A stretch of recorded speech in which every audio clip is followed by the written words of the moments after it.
ప్రతి ఒక్కరం ఏదో కర్మను చేయడానికే మానవ జన్మ తీసుకొచ్చాం. కర్మని ఎటువంటి ఫలితం ఆశించకుండా, ఎవరిని శాసించకుండా చేస్తూ ఉంటే ఇంతటి మహానీయుల వద్దకు పంచభూతాలు ప్రకృతి అంటే మనలో ఉన్నవి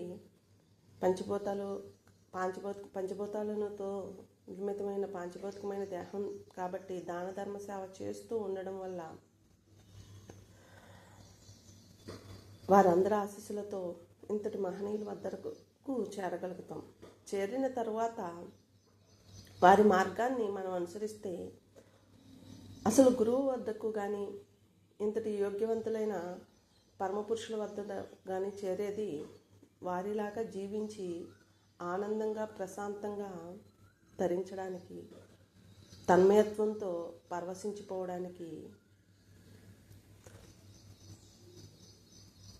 పరిమళించే సువాసనలతో అంటే మాటలే సువాసనలుగా ఉండాలి. అందుకే మనలో తామసిక, రాజసిక, సాత్విక గుణాలు ఉంటాయి. ఇవన్నీ కూడా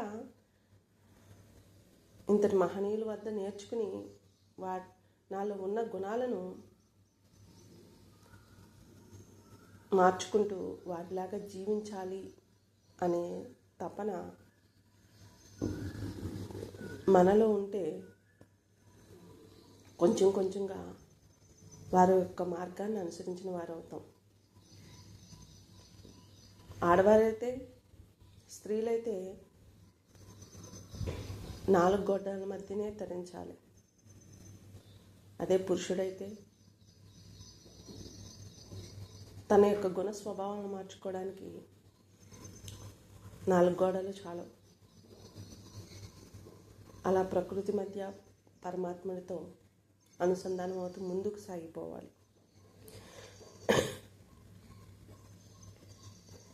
అలా ఎందరో మహనీయులు, హిమాలయ యోగులు తరించారు. స్త్రీలు ఒక వెంగమాంబ కానీ, ఒక మీరాబాయి కానీ వాళ్ళు దేశ సంచారం చేయలా, గుహలో కానీ గృహంలో కానీ ఉండి వారి వద్దకు వారిని కావాలనుకున్న వారికి బోధిస్తూ తన్మయత్వంతో జీవించారు, తరించారు.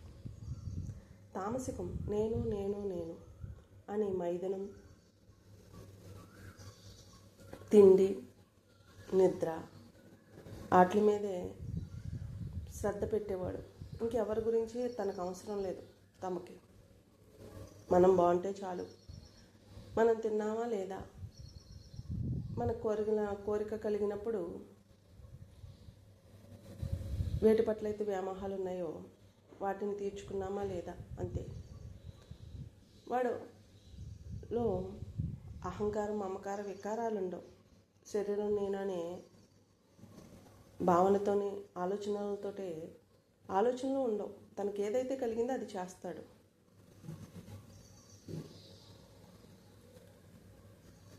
అలాగే చివరి రోజుల్లో కానీ మరి జన్మలో కానీ తను తెలుసుకోవాల్సిందే.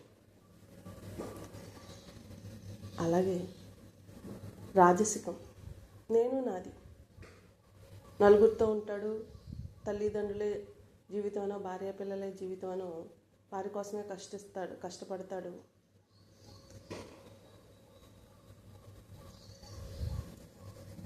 ఎదుటివాడిని ఆశిస్తూ ఉంటాడు, శాసిస్తూ ఉంటాడు. అది ఆడాయనా మగాయనా. మమకారాలైనా పెంచుకుంటాడు. అనారోగ్యం పాలు తొందరగా అవుతాడు. ఆలోచనల జీవితంగా ఉంటాడు కదా. అంటే వస్తువుల కోసం, వస్త్రాల కోసం, వాటి కోసం పరుగులు తీస్తూ ఉంటాము. అనారోగ్యం పాలవుతాము.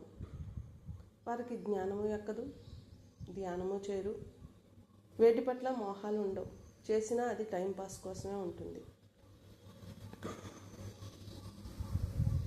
తామసికంలో ఉన్నవాడికి అహంకారం కానీ, మమకారం కానీ ఒక శిల మీద చెక్కినవి ఎలా ఉంటాయో అలాగా ఎప్పటికీ అలా వాడిలో అహంకారం కానీ మమకారం కానీ పాతుకుపోతుంది.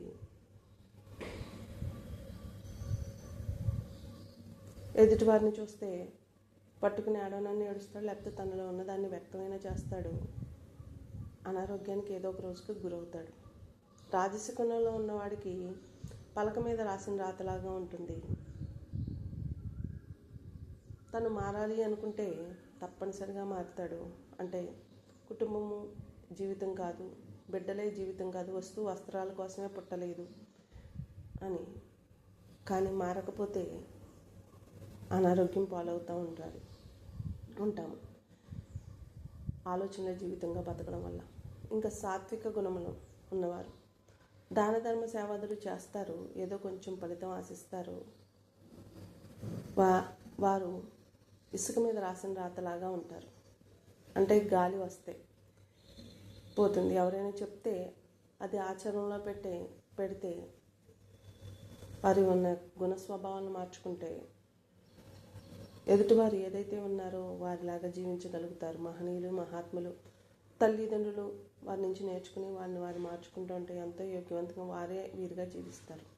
ఇంకా నిర్గుణంలో ఉన్నవారు అందరి నుంచి నేర్చుకుంటారు, మార్చుకుంటారు, ముందుకు సాగిపోతారు. నిరంతరము ప్రకృతితో పరమాత్మతో మమేకం అవుతారు. ఒక నీటి మీద రాసిన రాతలాగా ఉంటారు. ఏదైనా నీటి మీద రాయగలమా? మనసుకేమీ అంటవు, బుద్ధి కూడా చూస్తూ ఉంటుంది. ఇంద్రియ నిగ్రహము మనోనిగ్రహము ఆత్మస్థైర్యంతో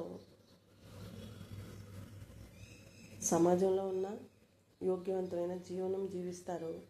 ఆరోగ్యంగా ఆనందంగా ప్రశాంతంగా ఉంటారు. మరి మనలో ఉన్న గుణాలు ఏంటి, మనం ఏంటి, మనల్ని మనం మార్చుకుంటే నిర్గుణంలోకి ప్రయాణం చేయగలము అనేదే ఇంతటి యోగ్యనీయులైన మహనీయుల దగ్గర నేర్చుకుని ఆచరణలో పెట్టి ఎప్పుడైనా నేనున్నానంటే లేదు, ప్రతి ఒక్కరము కూడా ఎదుటివారు చెప్పింది ఆచరణలో పెడితే వారే మనం అవుతూ ఉంటాం. అలాగే ఏదో కొంత ఆచరణలో పెట్టడం కాదు, అలాగా అందరి నుంచి నేర్చుకుంటూ మనల్ని మనం మార్చుకుంటూ ఉంటే పంచభూతాలు అంతటా అందరిలో మనలోనే ఉన్నాయి అనేది తెలుసుకుంటాం. తన్మయత్వంతో ధరిస్తాం. హరి ఓం తత్సత్.